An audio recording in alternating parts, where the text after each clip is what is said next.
Well, right now we're looking at Roy Jones versus John Louise. This happened I think around 2003, around the time Noah's around March or something like that. I remember this fight like it was yesterday. Roy Jones, this version of Roy Jones, 2003 Roy Jones, beats a lot of heavyweights in this division as of 2020 to speak of. He was small, he was undersized, like 5'10". But the reason why I'm showing you these clips are because it's about Deontay Wilder. Could he be the big 6'7"? Yes, this version of Roy Jones, you couldn't fight him with one hand. You could barely fight him with two hands. But a one-handed fighter like Deontay Wilder would not be able to get that right hand off. It's not how strong you are. It's not how fast you are in boxing. It's a game of chess. It's a mental and physical game of chess. And that's what boxing is. It's really not no lucky punches in boxing. There's really not no lucky punches. You drop your hand. That's why they always say protect yourself at all times. That's why you think they say protect yourself at all times. This version of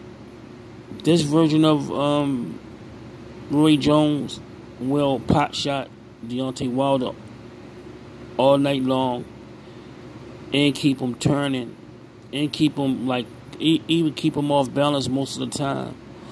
Boxing, one of the most important things in boxing is why they teach you how to stand first. Why they teach you how to stand. You got to know how to stand first because balances are very key. And balance is very key in boxing. And Roy Jones had good reflexes, but he also had excellent balance.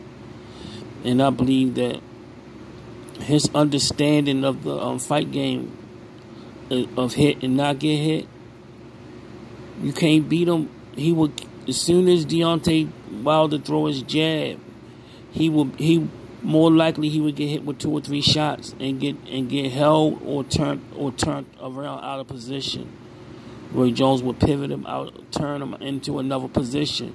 That mean Deontay Wilder had to go into the dead space before he won't get hit with the safe spot. Turn to the safe spot so he won't get hit with another shot. And while you turning, you can't hit because you're really off balance. And he would constantly keep you turning, constantly keep you moving, your feet's moving, and you hardly ever get set to throw a punch, especially when he going against your when he is circling against your circling away from your strong hand. Roy Jones also do a lot of lateral movement going away from your strong hand, so that makes your strong hand nowhere real hard to catch up with him, real hard to find him in the ring. And his jab, he's going to out-jab Wilder. He's going to out-jab Wilder and catch Wilder with a lot of right hands. And by Wilder being so off balance, like John Ruiz didn't throw a lot of punches. If John Ruiz would have opened up by him being a bigger, stronger man, he probably would have got stopped.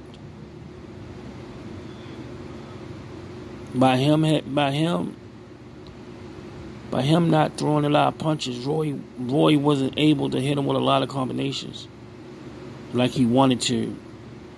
He stayed down in defense and he didn't throw it. He was known for not throwing a lot of punches. But Roy Jones, you see how Roy Jones was still setting traps, still able to hit him, still fucking him up, still was buzzing him. And Roy is sharp. Roy is sharp. Roy a hard puncher. Roy can hurt Deontay Wilder. Because what you see, the punches you don't see hurt the worst. And I believe that Deontay Wilder would get hit with a whole lot of shots that he don't see coming because of the traps that Roy Jones set. He set a lot of traps. Look at that. He set a lot of traps. He just now baited him into that shot. He gave you the illusion of him being open, but he really wasn't open. He just wanted you to throw your left hand so he could come over top of it with the right. And that's how he was able to get John Louise a lot of times. He baited him into shots by leaning his head forward and seeing like he was close like his head forward. John Louise would throw the shot and he would come over top of it with the right hand. And by Deontay Wilder by him being so powerful, he throws that right hand. He won't be getting hit with 2 shots. I believe he get hit with 3 shots, maybe 4 combinations. Because Ruiz was always on balance. And that what kept him getting hit with 2 and 3 shots. But I believe bad as Deontay Wilder balance is, he would get hit to the head, probably a 2-piece to the head, straight to the body, and another probably right hand to the head before Roy Jones either turn him or grab him or smother his work. And all these shots was baited. All these shots that John Louise threw was shots that he saw the openings, but he really wasn't open. And that's where I think that Deontay Wilder would run into a lot of those shots. But the good thing about it is Deontay Wilder had that equalizer. If he's able to get a flush shot on Roy Jones, it's all over with. But his size, him being 6'7", will work against him with somebody like Roy Jones. Because Roy Jones' footwork, Roy Jones got the footwork of 47-pounder or maybe 154-pounder. In a 5'10" frame, as a 200-pound man with enough strength to knock out a heavyweight. He got the speed. He got the speed and the footwork of a person that's 147 pounds. Can you imagine a guy as big as Deontay Wilder trying to stand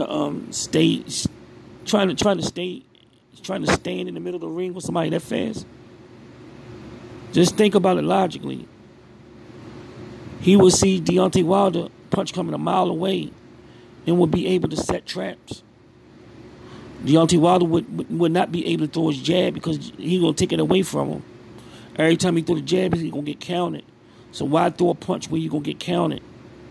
So he always leaning on his right, circling towards his right, where it's too far away to throw it or he going to get caught. So he can barely throw his jab, and he can't throw his right that often without getting counted. So he going to get set there and get pop shotted and baited into shots. Because Roy Jones is not going to go crazy trying to hit him. He's going to pop shot him all night. So I see Roy Jones winning the decision the same way he beat John Louise. Because I think John Louise was tougher. He was way tougher to fight because he didn't throw that many punches and he was very strong. And he had a real good jab. And he still wasn't able to use it effectively against Roy Jones. And Roy Jones just played with him all night. I believe he beats Deontay Wilder with these same tactics. Y'all let me know what y'all think. Support the channel. Boxing.